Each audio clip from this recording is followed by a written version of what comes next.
everyone, welcome back to my channel. My name is Brittany and today we are reviewing Ghostbusters Frozen Empire. Now, I am not a huge Ghostbusters fan. I just feel like I need to say that up front. I do not have any sort of nostalgia for this property. The first time I saw the original Ghostbusters movies was as an adult, and it was around the time that the all-female Ghostbusters movie came out. So that really was my first introduction into this franchise, and since then I've seen a couple of movies in the franchise, but overall I'm not super into these movies. I'm just giving you fair warning, so maybe that could have hindered my experience a bit. Maybe you really need the nostalgic feels to really get into Ghostbusters, I don't know. But I will tell you just up front, I did not care for this movie. I thought it was just entirely reliant on nostalgia and didn't really offer anything else. I'm going to get into why I didn't like this movie more in detail in a minute, but I do want to say hi to you guys real quick. Hi Natanya, hi Madonna, hi Blackstar, hi Jessica, hi Laura B, hi Nate, hi Frankie, hi Nicholas, hi Itsy Bitsy, hi Miss Olson, hi Evan, hi Ijamin, and thank you to each and every one of you who comes to my show and watches all of my reviews. I deeply, deeply appreciate it. Now, just fair warning up front, this will also be a spoiler review, so I will be spoiling everything that happens in this movie up front, so make sure if you don't want to be spoiled, you maybe go watch the movie first and then come back. So I am going to just give you all the plot details up front. Fair warning. Now, who has seen Ghostbusters? Who has seen this movie? Who is interested in seeing this movie? Who is on the fence? Are you guys interested in it at all Ghostbusters, or am I just talking to a crowd that just wants to hear me talk, essentially? Because you guys aren't interested in all of these movies, so I'm just curious. Okay, Miss Player says you've never cared about Ghostbusters, only the cartoons. Alright. You're not early, Laura B. Hi, Blue Gecko Nerd. I'm still waiting for more people to join and enter the chat. Yeah, Laura B is okay with me spoiling it, so yeah, I'm going to be spoiling everything, so basically you don't have to see this movie, so it's fine. Frankie hasn't seen it, Wolf Gruff is not interested, Jessica's not interested, Miss Olson's not interested. Yeah, I'm seeing a lot of not interested, although Itsy Bitsy is interested. Okay. Now, I'm very curious to see how this movie is going to do at the box office. I have a feeling this movie might flop just a little bit. Maybe flop a lot, I don't know. The reviews have not been kind to this film, and I was a little nervous going into it because I was like, oh no, why aren't the reviews good? Why does this have a B+ cinema score? That's terrible for a family film. But now that I've seen the movie, I kind of understand that score, not gonna lie. I thought it was just kind of meh. So, yeah. Let's get into it. Let me get into why I didn't care for it. So yeah. Let's get to the review. Oh no! You guys are seeing a spoiler. Sorry. Anyway. So what is this movie about? So it's about the Spangler family from the first film. The first film from this rebooted series is what I mean, not the original first film, but the last Ghostbusters movie. And now they're not living in the farm countryside anymore. They decided to move back into the old firehouse where the original Ghostbusters team was living. So now we're already deep in the nostalgia core. We're deep into the nostalgia lore because now it's taking place in the same firehouse that the original movie took place in. So yeah, you'll see this movie is full of nothing but nostalgia, pretty much. It starts off with the family. They're a ghost-busting team. They're all doing well. They love each other. Nice, happy family. But unfortunately, the mayor is like, why do you have a minor on your team? And the cops, too. They're all like, you shouldn't have a 15-year-old fighting crime. That's maybe unsafe, especially since you've got her, like, flying outside of a car in the middle of a battle. Like, maybe that's a little unsafe, which I guess I'm at that age now where I'm like, yeah, I kind of get it. Honestly, if I'm being real with you guys, the majority of this movie was about Phoebe, played by Mckenna Grace, the young female actress, the young daughter in the family. This is really her movie. She's really the lead out of this family. And I gotta be real with you guys, I did not care for this character. I did not care for this character at all. I thought she was whiny. I thought she was super selfish. I thought she put all of her needs in front of her family at every point and got them in trouble a lot because of her selfish mistakes. And the fact that she was the lead character made me not really want to grab onto this movie because I just could not latch on to this character because she annoyed me so much. Like, there were several times in this movie where I wanted to yell at her. Like, I felt like the mom, especially the mom, we're going to talk about the mom later, but I felt like her mom was just, like, way too sweet and nice with her when she was being, like, boldly defiant and even rude to her. Like, how she would talk to her mother. I was just like, if I even tried to do that, man, I would be crucified. So, yeah, I was not a fan of this character, and she was the lead, so that was a bit rough. Nicholas says, love the original, like the sequel, the rest have been trash. Yeah, I would say this is a franchise that needs to be put on a bed rest, kind of like the Terminator series. I just think that it's done, and they keep bringing it back for nostalgia's sake, and I think this franchise is running on fumes at this point. It really is. There's only so much you can do with this concept, and that's okay. Miss Player says, we seriously need to make clear how the Ghostbusters series connects to the one scene from Casper. Do they connect? I had no idea. I used to love Casper as a kid. That was something I was really into. Andrea says, saw the original in theater, thought it was okay, saw the sequel on TV, didn't like it. Yeah, I feel like these Ghostbusters movies, they have a real sweet spot for the generation that were kids when they came out.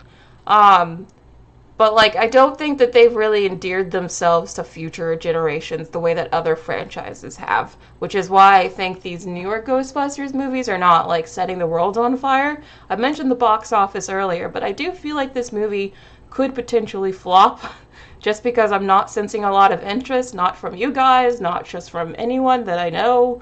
No one cares for this movie. No one cares about it. So, yeah, I just think that Ghostbusters it's something that, it's another one of those franchises where it's time to just end it.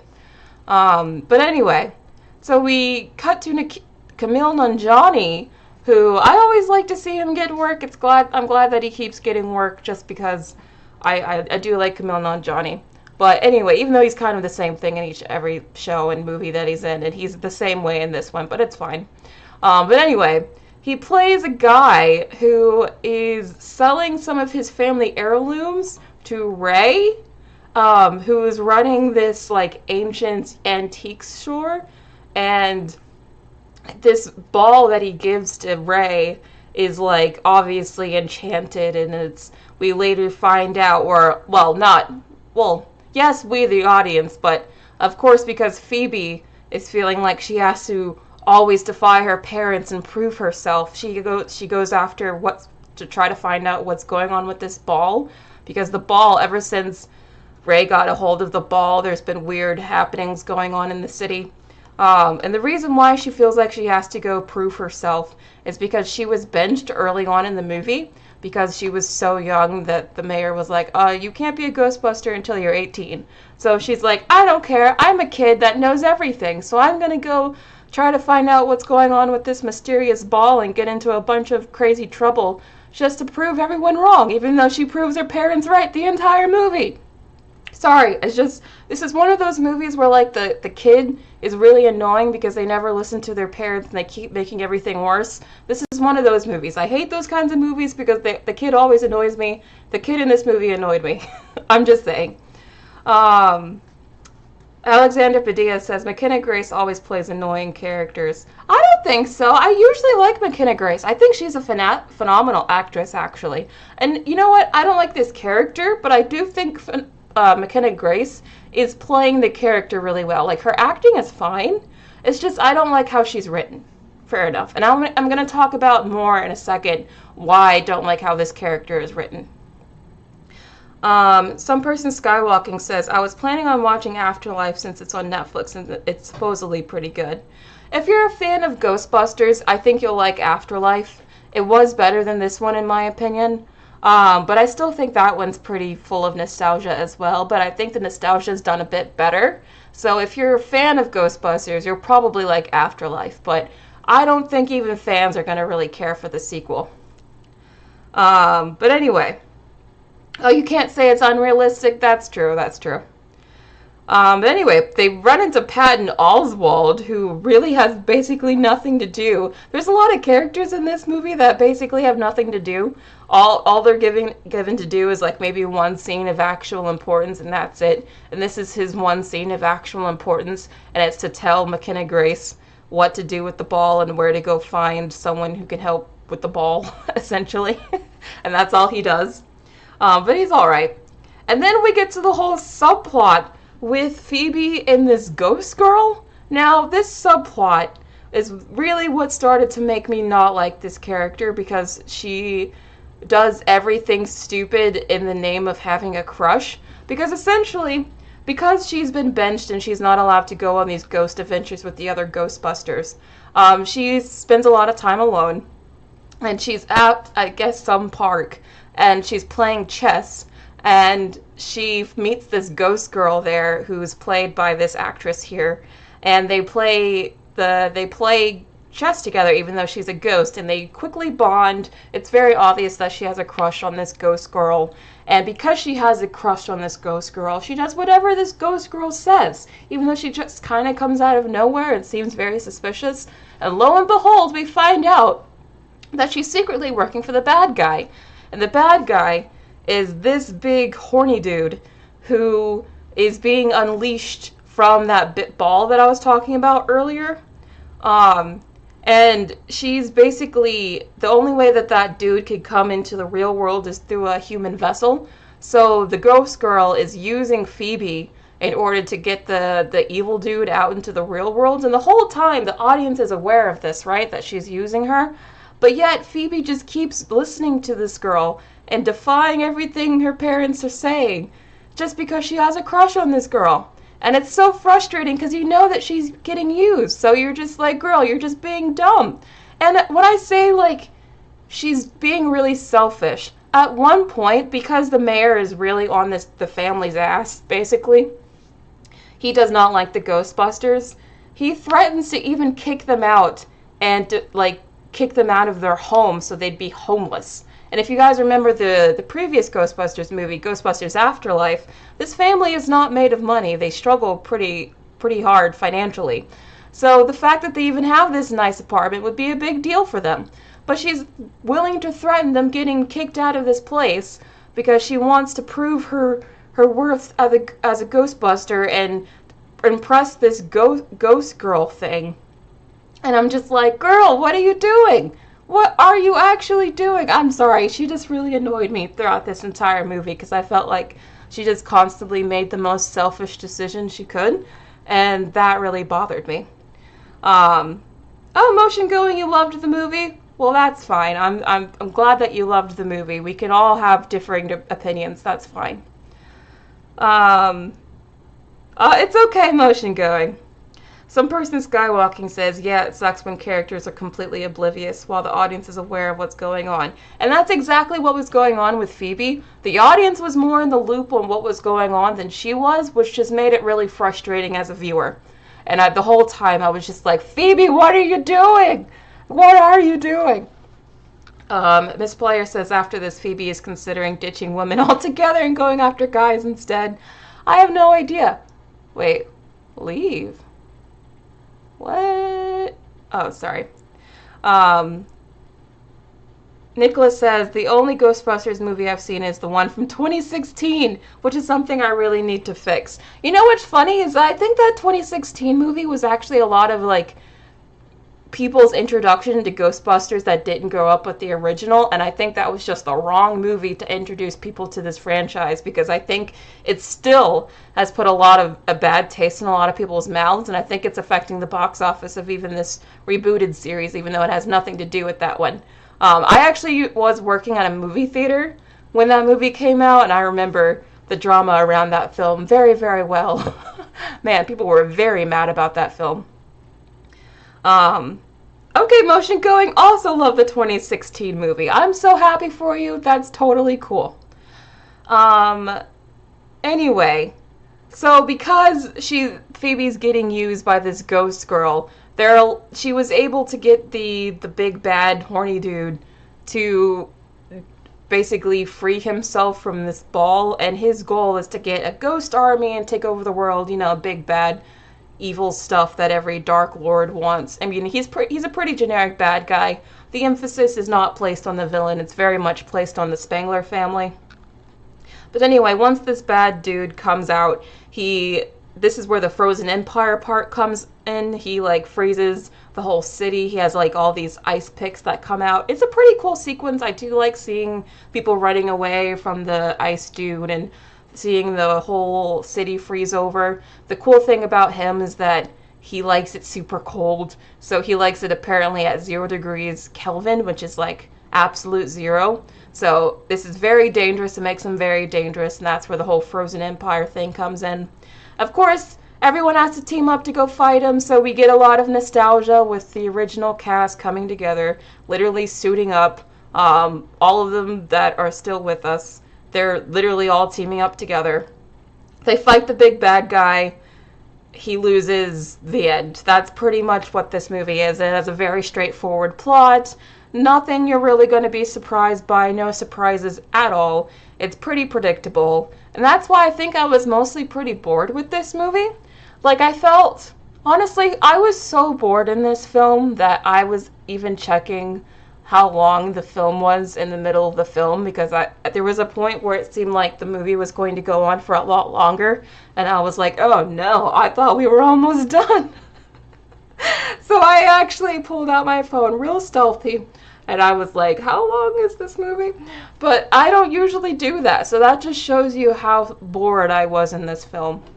This movie isn't that funny. There's not that many jokes. It's not that serious or dark either, because they wanted this to be a family film. So it's not really a lot of anything, so it's just a whole lot of nothing. And I felt like the pacing of this was very drawn out and very slow. So I was just really kind of bored. Plus, the characters make a lot of really dumb choices that you're just scratching your head. Again, you're more intelligent than a lot of the characters, or at least you're more aware of what's going on than a lot of the characters, so it just makes it really frustrating, and you're just waiting for the characters to catch up to what you already know as the viewer. And so it just makes it not that interesting to watch. Overall, yeah, I just thought this movie wasn't that good. As you can tell, I do not have a ringing endorsement for this film at all. It's okay motion going. Jal Pedro says the old movies are fun. I've never watched the others. It sounds like you don't really need to watch the others. Some person skywalking says, I believe the movie would also do better if it was actually released during spooky season. That's true. Why is it coming out in March? That's a good point. This should be coming out in October. Very, very weird choice. Professor Strangefinger says, I am disappointed. Thank you for the honesty, Brittany. Of course, I'm always going to give you my honest take. Miss Player says, speaking of the possible next Ghostbusters movie, I'm calling it. They're going to canonize the Ghostbusters reboot and make the 4 Ghostbusters ladies work with the original cast. I don't even know if there's going to be another Ghostbusters movie. I feel like this movie is about to flop pretty badly. Like, my theater wasn't full either, and that's not good because I went to Union Square on opening weekend, so that theater should be full, and it wasn't. So I don't know if there's going to be another one, especially since the reviews for this one were so bad. And the box office for the last Ghostbusters wasn't that crazy either, but the reviews were really good. So I think they were hoping that the sequel would rise because people liked the first one, but I think it's going to decline. So I have a feeling that we're probably not going to get another Ghostbusters movie. And I think that's probably a good thing, because I think Ghostbusters needs to be put on ice. I really do. Now, some other issues that I had with this film is that, like I said, there's just so many characters in this movie that have nothing to do. Finn Wolfhard is in this movie. He plays the brother, but he's given, like, nothing to do. He's basically given nothing to do. He's just there to be like the kid from Stranger Things that you can put in marketing, and that's it. He's giving, like, the tiniest C plot where he's trying to capture Slimer, but that is it. That is all he really contributes to this movie. He has nothing to do with the overall plot at all. Even freaking Paul Rudd is very charming and charismatic in this, as he's charming and charismatic in a lot of things, but he's just there as the stepdad archetype. He's just there to be like, all right, Phoebe, I know I'm not really your dad, but you should listen to me. And so she can be like, oh, but you're not really my dad. You're not really part of the family. Only for at the very end, she eventually calls him dad anyway. It's that whole storyline. They do that whole thing. Basically, almost something that they kind of do with, like, Scott and Cassie. It's something similar, but here between him and Phoebe. He almost plays Scott in this. Like, he's very, very like Ant-Man in this movie. But he's fine. I like Paul Rudd. He does a good job acting-wise. I just felt like his character was a bit boring and flat and didn't really have a lot to do. And the mom. Oh my gosh, the mom was so meek. The mom was so meek. Like, I was very upset with the mom. Like, there's a scene where Phoebe talks back at her and, like, says all these rude things to her mom's face, and she just stands there, and I'm just like, I would not be alive if I talked to my mom like that. Like, I needed her mom to do more parenting, more something. I don't know. I just felt like her mom was just there. Something else that also bothered me about the mom in this family is that Paul Rudd is new to the family. He and the mom just started dating not that long ago. So he's new, yet she seems to give him, like, almost all control over the family and, like, puts the entire family almost on his shoulders, even though he's new. So I didn't like that either, trying to make him be, like, the head of the family, even though they just started dating not that long ago. So that kind of bothered me, too. I was just like, girl, this is your family, too. What are you doing? I did not care for her character, like, at all. And then they had this girl who is named Lucky, I think, and she had so little to do with the overall plot in this movie. I genuinely can't even remember why she was a part of this movie. Like, at one point she dresses up like a Ghostbuster at the very end. She even gets a proton pack, as you can see, and she fights ghosts, but I'm like, why are you here? You don't even know this family that well. Why did they trust you enough to, like, make you a Ghostbuster and give you a proton pack? You're just here to make some really weird sex jokes and that was it? Like, that's really all she contributes to this movie, and I don't even really remember why she was allowed to be there. Like, she was given so little to do with the plot that it just made it seem like they cast her for diversity's sake, because that's all that she did. Like, she had nothing to do. And it just made no sense how they kept giving her so much access into the Ghostbusters world when, like, she didn't really know that family. So it was just very strange to me. I didn't get her character, like, at all. And the movie was just filled with so much Easter eggs and references and, like, so many, like, oh, you remember that? You know, lots of member berries and things like that.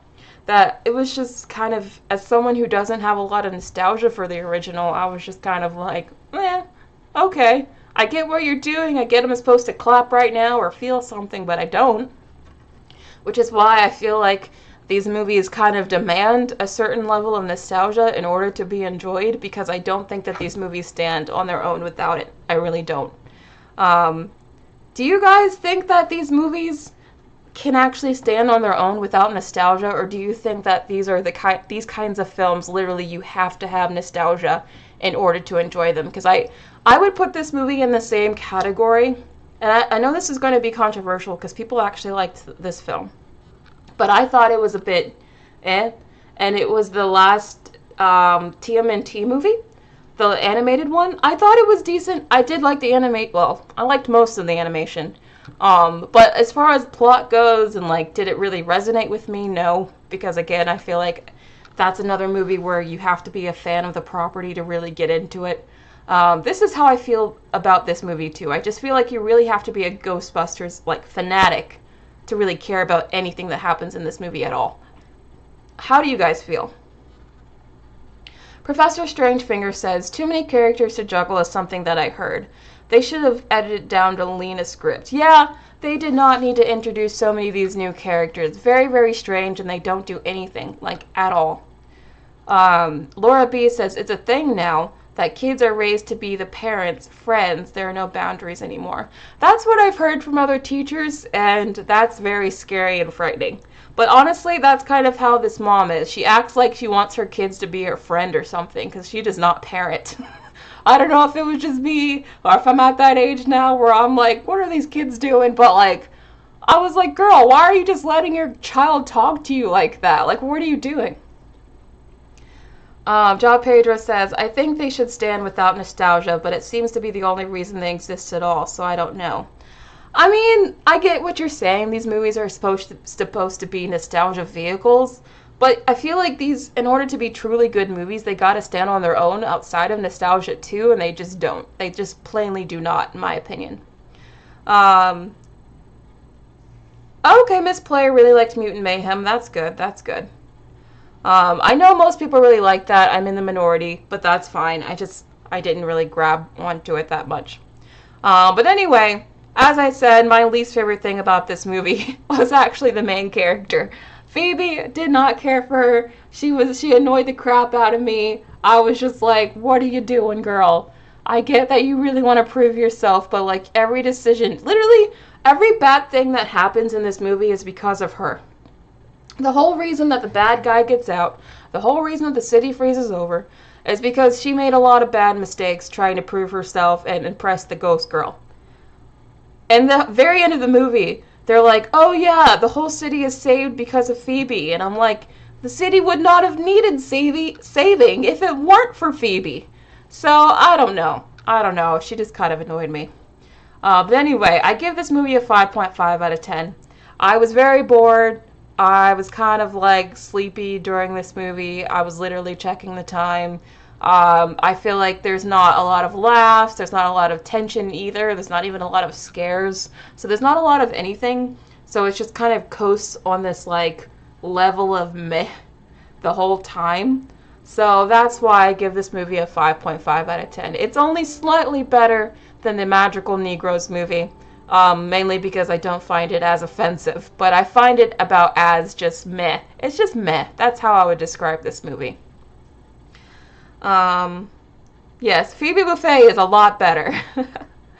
Edgeman says, paying full ticket price to feel some nostalgia doesn't sound enough. You know what? It used to be enough. Nostalgia used to sell really, really well, but I feel like recently audiences are getting smart and they're not going for nostalgia alone anymore. Like, I feel like people really want a good story, not just nostalgia now. So that's why I feel like movies like this are failing where they used to do really well.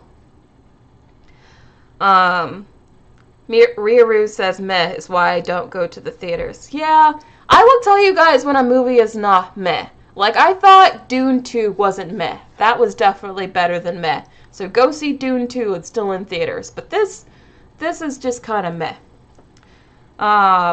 Nicholas says, so seems like a movie I'll just let drift from my consciousness, just like the last one. Yeah, I mean, I've seen Afterlife. I've seen the last Ghostbusters movie, and I forgot a lot about what happened in that movie. It's the kind of movie you watch, and then like a week later you forgot everything that happened in it, because it's just that kind of movie.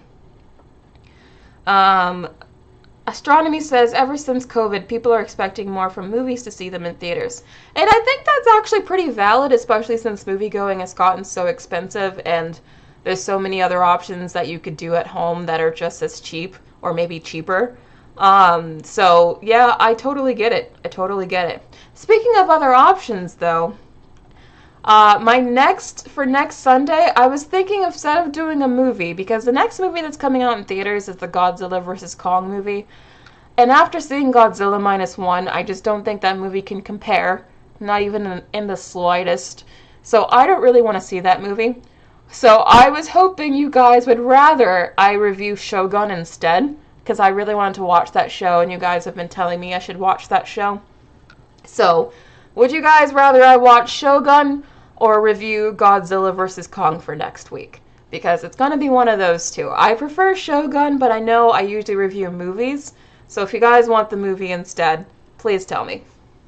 Okay, Real Lynn says Shogun. Okay.